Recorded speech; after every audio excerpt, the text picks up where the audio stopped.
বিসমিল্লাহির রহমানির রহিম। আসসালামু আলাইকুম রহমতুল্লাহি বারাকাতু।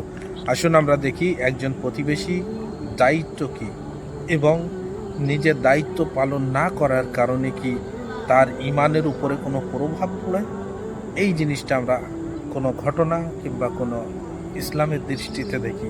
এই জিনিস কি ইসলাম কোন দৃষ্টিতে দেখছে, কেমনভাবে দেখছে।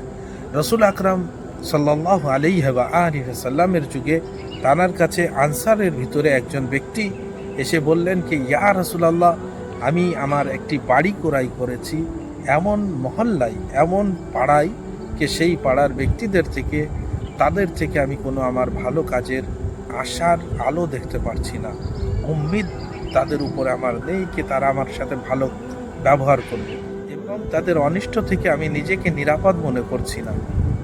যখন এই কথা শুনলেন রাসূল আকরাম সাল্লাল্লাহু আলাইহি ওয়া আলিহি সাল্লাম চারজন ব্যক্তিকে তিনি আওয়াজ দিলেন। হযরত আলী ইবনে আবি তালিব আলাইহিস সালাম, জানাবে সালমান এবং জানাবে আবু যার এবং জানাবে মিকদাদকে ডেকে বললেন, যাও মসজিদে গিয়ে উচ্চ কণ্ঠে আওয়াজ দাও এবং বয়ান করো, যে ব্যক্তির অনিষ্ট থেকে তার প্রতিবেশী নিরাপদ নেই, সেই ব্যক্তির ভিতরে ঈমান